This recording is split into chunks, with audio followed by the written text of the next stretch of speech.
သူတို့ရဲ့အနောက်မှာရုပ်ပိုင်းဆိုင်ရာအရာအပြည့်အဝကာကွယ်ပေးထားတဲ့ညစ်ပတ်တဲ့အလုပ်တွေကိုဒိုင်ခံလုပ်ပေးနေရတဲ့အတိတ်ရဲ့ကိုစားပြုကြောက်ဆောင်ကြီးတစ်ခုရှိနေလို့ဆိုတာကိုတော့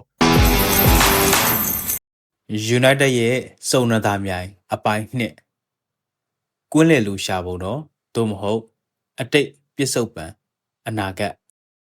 ဒသနိကဗေဒမှာ Occam Razor လို့ခေါ်တဲ့အလွန်နာမည်ကြီးတဲ့သဘောတရားတစ်ခုရှိပါတယ်။ပြဿနာတစ်ခုကိုဖြေရှင်းတဲ့အခါအလွယ်ကူဆုံးနဲ့အယိုးရှင်းဆုံးဖြေရှင်းနည်းဟာအမြဲတမ်းအထိရောက်ဆုံးဖြစ်လေရှိတယ်ဆိုတဲ့အယူအဆပါပဲ။လွန်ခဲ့တဲ့လတွေတုန်းက United ရဲ့ကွင်းလေဆိုတာဘယ်ဘက်ကိုပဲလှည့်လှည့်ညာဘက်ကိုပဲလှည့်လှည့်ထွက်ပေါက်ပိတ်နေတဲ့ဝင်ကဘာကြီးတစ်ခုလိုဖြစ်ခဲ့ပါတယ်။ဒါပေမဲ့နှစ်သစ်ရဲ့အေးမြတဲ့လေပင်နဲ့အတူရောက်လာတဲ့ယာယီနီးပြမိုက်ကယ်ကာရစ်ကတော့ဒီသဘောတရားကိုအသုံးချပြီး United ကွင်းလေကိုရိုးရိုးရှင်းရှင်းလေးအသက်သွင်းပေးခဲ့ပါတယ်။ဒီပြောင်းလဲမှုတွေကိုနားလည်ဖို့ဆိုရင်နီးပြဟောင်း Oben Amorim လက်ထက်တုန်းကအခြေအနေကိုအရင်ပြန်တွေးကြည့်ဖို့လိုပါတယ်။ပေါင်တန်း120ကျော်အကုန်ခံပြီးခေါ်လာခဲ့တဲ့တိုက်စစ်ကစားသမားတွေဖြစ်တဲ့ဘူမိုနဲ့ကွညာတို့ကိုနေရာပေးခြင်းစော်နဲ့ Amorim ဟာအသင်းရဲ့အသက်သွေးကြော Bruno Fernandes ကိုကွင်းလေနံပါတ်6နေရာအထိဆွဲချပြီးကစားခိုင်းခဲ့ပါတယ်။ဒါဟာ United အတွက်တော့အကြီးမားဆုံးသောအမိုက်မှောင်ပါပဲ။သဘာဝအရာကိုကစွန့်စားဖန်တီးခြင်းနဲ့အခွင့်အရေးမြင်တာနဲ့ပြိုင်ဘက်ကိုထိုးဖောက်မဲ့ line breaking pass တွေကိုလှုပ်ချင်တဲ့ Bruno ကိုကိုပေါက်နားမှာကတ်ထားလိုက်တဲ့အခါသူ့စီကအမားအယွန်းလေးတစ်ချက်ဖြစ်သွားလိုက်တိုင်းပြိုင်ဘက်ကိုပေါက်ကိုဓာတ်ရိုက်ဖွင့်ပေးလိုက်တယ်လို့မျိုးဖြစ်ခဲ့ရပါတယ်။ United တို့ဒီယာဒီမှာဂိုးပေါင်းများစွာပေးခဲ့ရတဲ့ခံစစ်အားနည်းချက်ရဲ့အထူးကတရားခံဟာဒီနီးစနစ်အလွဲကြီးကြောင်းလို့ပြောမယ်ဆိုရင်မမှားပါဘူး။ဒါပေမဲ့ဂါရစ်ရောက်လာချိန်မှာတော့အရာအလုံးဟာရိုးရှင်းလို့သွားပါတယ်။ Amorim ရဲ့ရှုပ်ထွေးတဲ့ကစားကွက်တွေကိုဖျက်သိမ်းပြီး4-2-3-1ကစားကွက်ကိုပြန်သုံးတယ်။ Bruno ကိုသူစိတ်အချမ်းသာဆုံးကစားနိုင်တဲ့နံပါတ်10နေရာကိုပြန်ပို့ပေးလိုက်တယ်။ဒီကမှာ Bruno ဟာနီးစနစ်ပိုင်းရဇုံ14လို့ခေါ်တဲ့ပြိုင်ဘက် area ထိပ်ဝမှာတစိမ့်တယောက်လို့မဟုတ်တော့ပဲတကယ်စစ်သူကြီးတယောက်လို့ပြန်လဲချဲလဲခွင့်ရရှိသွားပါတော့တယ်။ကိန်းကနန်းအချက်လက်တွေကလိမ်လို့မရပါဘူး။2020-2021ရာသီတွေကစတွက်မယ်ဆိုရင်ဒီဇုံ14 area တွေကနေအခွင့်အရေးပေါင်း240ကျော်ကိုဖန်တီးခဲ့ပြီးဂိုးဖန်တီးမှု32ကြိမ်ထိပြုလုပ်ထားတဲ့ Bruno ဟာအခုဆိုရင်ဒီရာသီပရီးမီးယားလိဂ်မှာဂိုးဖန်တီးမှု16ကြိမ်ထိရှိလာခဲ့ပါပြီ။ဒါဟာတာမန်ကိန်းကနန်းတစ်ခုမဟုတ်ပါဘူး။ United ကန်တွင်ညာတောင်ပန်ကစားသမားကြီး David Beckham တရားစီထဲမှာတင်ခဲ့မှုတဲ့လိဂိုးဖန်တီးမှု15ကြိမ်ဆိုတဲ့ကလပ်အသင်းရဲ့စံချိန်ဟောင်းကြီးကို Bruno ကတရားဝင်ရိုက်ချိုးပစ်လိုက်တာပဲဖြစ်ပါတယ်။ဒါရင်မကသေးပါဘူး။ ပရီးမီးယားလိဂ်သမိုင်းတစ်လျှောက် Thierry Henry နဲ့ Kevin De Bruyne တို့ပူးတွဲတင်ထားတဲ့တရားစီအတွင်းဂိုးဖန်တီးမှုအများဆုံးစံချိန်အကျိတ်20ကိုလိုက်မိဖို့4ကြိမ်နဲ့သာလိုပါတော့တယ်။ပြီးခဲ့တဲ့ Aston Villa နဲ့ပွဲမှာရင်ဂိုးဖန်တီးမှု2ကြိမ်ပြုလုပ်သွားပြခဲ့တာက Bruno ဆိုတာ Old Trafford ရဲ့တကယ် masterpiece တစ်ယောက်ဖြစ်သလိုလက်ရှိအချိန်မှာလည်းပြိုင်ဘက်ကင်းနံပါတ်1ဖန်တီးရှင်ဆိုတာကိုသက်သေပြလိုက်ခဲ့တာပဲဖြစ်ပါတယ်။ Bruno ဟာ United အတွက်တော့လက်ရှိကာလရဲ့အကျွင့်မဲ့အမှန်တရားကွင်းလေရဲ့ပြစ်ဆုတ်ပံပါပဲ။သူဟာသွင်းကိုတွေဖန်တီးမှုတွေလုပ်ပေးုံတက်မဟုတ်ပဲတသင်းလုံးရဲ့စိတ်ဓာတ်ပိုင်းဆိုင်ရာနဲ့နီးစနစ်ပိုင်းဆိုင်ရာဝင်တော့ဝင်ဖို့အားလုံးကိုလည်းတယောက်တည်းထမ်းပိုးထားတဲ့တကယ်ဇက်လိုက်ကြော်ပါပဲ။ဒီလိုမျိုး Bruno ရှစ်တက်သွားခဲ့တဲ့အကျိုးဆက်ကကွင်းလေကန်စစ် double pivot ပေါ်နေရာမှာကွက်လက်တစ်ခုဖြစ်သွားစေခဲ့ပြီးအဲ့ဒီနေရာကို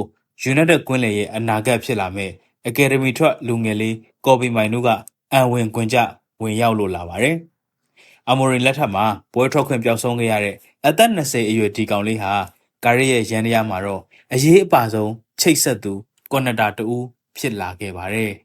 ။ဒီနေရာမှာကာရီရဲ့ညံပြေးမှုကိုချီးကျူးရပါမယ်။မင်းတို့ရဲ့အားနည်းချက်ဖြစ်တဲ့အဝေးဘောပေးဖို့မှုတွေကိုသူ့ကိုမလုပ်ခိုင်းတော့ပဲ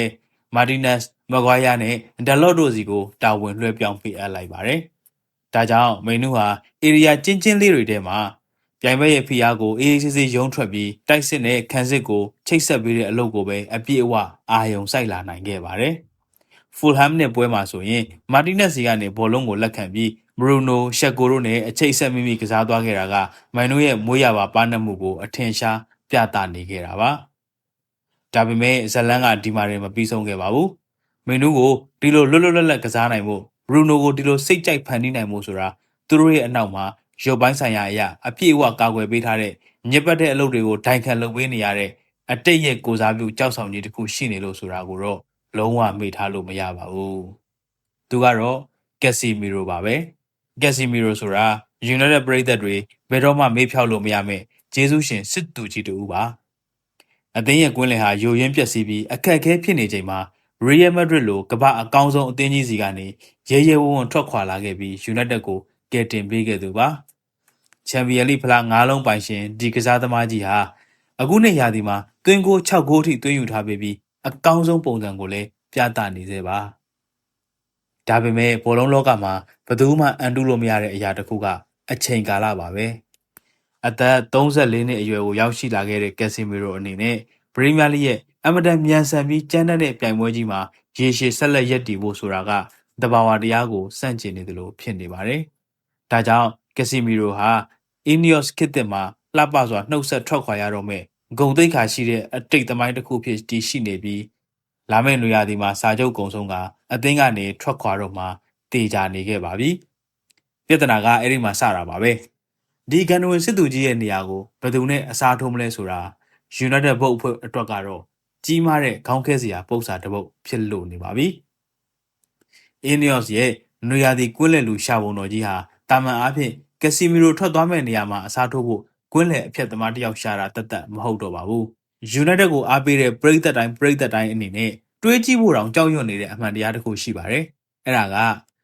ဘရူနိုခစ်လွန်ဆိုတဲ့ post Bruno era ပါပဲ။ Bruno ဟာစရုပ်တရုပ်မဟုတ်တဲ့အတွက်တစ်ချိန်ချိန်မှာခြေစွမ်းကျဆင်းလာတာဒါမှမဟုတ်အသင်းကနေထွက်ခွာသွားတာမျိုးဖြစ်လာနိုင်ပါတယ်။ဒါကြောင့်တကယ်ရှာပုံတော်အစ်စ်မှန်ကဇက်လိုက်ဖြစ်တဲ့ဘရူနိုပြစ်စုံပံရဲ့ပခုံးပေါ်ကဝင်တော့ဝင်ပိုးတွေကိုအခုချက်ချင်းမျှဝေထမ်းပိုးပေးနိုင်မဲ့သူပြီးတော့တစ်ချိန်ချိန်မှာဘရူနိုမရှိတော့တဲ့အချိန်မျိုးရောက်လာခဲ့မယ်ဆိုရင်မိန်နူးလို့ခေါ်တဲ့အသင်းရဲ့အနာဂတ်နဲ့အတူ United ကွင်းလယ်ကိုရေရှည်ဆက်လက်ဦးဆောင်သွားနိုင်မဲ့ပြီးပြည့်စုံတဲ့တရားတစ်ဖွဲကစားသမားမျိုးကိုရှာဖွေရမှာပဲဖြစ်ပါတယ်။လက်ရှိမှာ United ဟာပရီးမီးယားလိအတွေ့အကြုံရှိတဲ့ကစားသမားတွေကိုအဓိကမျက်စိကျနေပြီး Ineos ရဲ့ radar ပြားပေါ်မှာတကယ်ကိုထင်ရှားပေါ်လွင်နေတဲ့လက်တွေ့အကြဆုံးပြစ်မှတ်3ခုပဲကျန်ခဲ့ပါတော့တယ်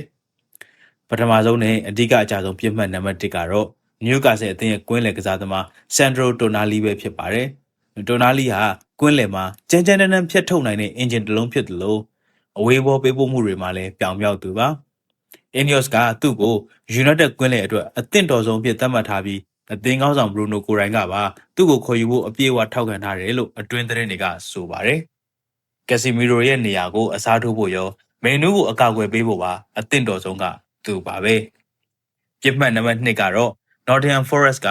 Elliot Anderson ဖြစ်ပါတယ်။လက်ရှိပရီးမီးယားလိမှာဘောလုံးပြန်ရယူနိုင်စွမ်း ball recovery 248ကြိမ်ထိရှိထားပြီးလိရဲ့ထိပ်ဆုံးမှာရပ်တည်နေတဲ့ Anderson ဟာပြိုင်ဘက်ရဲ့ဖိအားပေးမှုတွေကိုအကောင်းဆုံးရုံးထွက်နိုင်သူအဖြစ်ကြော်ကြားပါတယ်။အသက်အရွယ်အရရောကစားဟန်အရပါ United ကွင်းလယ်ကိုလက်ဆက်တဲ့သွေးသစ်လောင်းပေးနိုင်သူတူဦးလည်းဖြစ်နိုင်ပါတယ်။ပြစ်မှတ်နံပါတ်3ကတော့ Brighton က Carlos Baleba ပါပဲ။တကယ်တော့ United ဟာ Baleba ကိုရာသီအစတည်းကမျက်စိကျနေပြီးအပြင်းထန်လိုက်ခဲ့ပူပါတယ်။အဲဒီအချိန်တုန်းကသူ့ရဲ့တန်ကြီးဟာပေါင်တန်း100ကျော်အထိအတန်ထွက်ခဲ့ပါသေးတယ်။ဒါပေမဲ့ United လို့ကလပ်အသင်းကြီးကအလိုရှိနေတယ်ဆိုတဲ့ဖိအားတွေကြောင့်မလားမသိလက်ရှိဘာလီဘာရဲ့ခြေစွမ်းဟာအနည်းငယ်ကျဆင်းသွားခဲ့ပါတယ်။ဘောလုံးပြေးဆွဲမှု145ကြိမ်အထိပြုလုပ်ထားခဲ့ပေမဲ့အခုချိန်မှာသူ့အတွက် Brighton ကတောင်းဆိုနေတဲ့ပေါင်တန်း100ပတ်ဝန်းကျင်ကိုပေးချေဖို့ဆိုတာ Ineos အတွက်ကတော့အတော်လေးစွန့်စားရမယ့်အနေအထားဖြစ်သွားပါပြီ။ဒါကြောင့်သူ့ကိုတကယ်အစစ်မြင့်ပြစ်မှတ်တစ်ခုလို့သတ်မှတ်ဖို့တန်မတန်တေချာပြန်လဲစဉ်းစားသုံးသပ်ရအောင်မဲ့မတေချာမှုတွေပြင်းထန်နေတဲ့ပြစ်မှတ်တစ်ခုဖြစ်သာရှုမြင်ရအောင်ပါပါ။တိုနာလီအန်ဒါဆန်ဘာလီဘာဘသူပဲရောက်လာအဓိကရည်ရွယ်ချက်ကတော့ဒီကွင်းလယ်တရိကန်ကိုဟန်ချက်ညီဆက်လက်လေပတ်စေဖို့ပါပဲ။အချို့အဖြစ်ပြောရမယ်ဆိုလို့ရှိရင်ယာယီနီးပြမိုက်ကယ်ကာရီရဲ့လက်ထက်မှာ United ရဲ့ကွင်းလယ်ဟာအချိတ်ဆက်မိနဲ့လေပတ်နေတဲ့အင်ဂျင်အသစ်တက်ထားတဲ့ရန်ရာတစ်ခုလိုအကောင်းဆုံးအနေအထားကိုရောက်ရှိလို့နေပါတယ်။ဘရူနိုရဲ့ပြိုင်ပွဲကင်းဖန်တီးမှုမိန်နူးရဲ့ပါနေတဲ့ချိတ်ဆက်မှုတွေနဲ့ကက်စီမီရိုရဲ့အတွေ့အကြုံရဲ့ကြားကန်ပေးမှုတွေက United ကိုအမှောင်ကဘာတွေကနေဆွဲထုတ်ပေးနိုင်ခဲ့တာပါ။ဒါပေမဲ့တကယ်စမ်းသပ်မှုစစ်ကလာမယ့်နေရာဒီမှာစတင်ပါတော့မယ် ဂန်ဒိုဝင်စစ်သူကြီးကက်စီမီရိုမရှိတော့တဲ့အချိန်မိန်နူးရဲ့တိုးတက်မှုတွေကိုဆက်လက်ထိန်းသိမ်းထားနိုင်ပါလားဘရူနိုကိုရောစံချိန်တစ်တွေစီဆက်လက်ပံ့ပိုးပေးနိုင်အောင်ပါလားဒီပု္ပ္ပစာတွေကိုဖြည့်ရှင်းပေးနိုင်မဲ့ကွင်းလယ်လူအသစ်တယောက်ကိုအိုးထွက်ဖို့စီကိုအရောက်ခေါ်နိုင်ပါမလားဆိုတာကတော့ဆာဂျင်ရက်ဂလစ်အီနီယော့စ်နဲ့ယူနိုက်တက်ရဲ့လာမယ့်ရာသီကန်ဂျမာကိုအဆုံးဖြတ်ပေးသွားတော့မှာပဲဖြစ်ပါတယ်ဒါကတော့ယူနိုက်တက်ရဲ့စုံနသားမြိုင်အပိုင်းနဲ့အနေနဲ့အတိတ်ပြစ်ဆုံးပန်တဲ့အနာဂတ်ကြားကကွင်းလယ်လူရှာပုံတော်အကြောင်းကို Orange School ပရိသတ်တွေအတွက်အားရပါးရတင်ဆက်ပေးလိုက်တာပဲဖြစ်ပါတယ်ခင်ဗျာနောက်တစ်လဲစိတ်ဝင်စားစရာဘောလုံးလောကရဲ့ဇလန်းအဖုံဖုံကိုဆက်လက်တင်ဆက်ပေးသွားမှာမို့စောင့်မျှော်အားပေးကြပါအောင်ခင်ဗျာဆုံးထိနားဆင်ပေးကြလို့အားလုံးကိုကျေးဇူးအများကြီးတင်ပါတယ်ခင်ဗျာ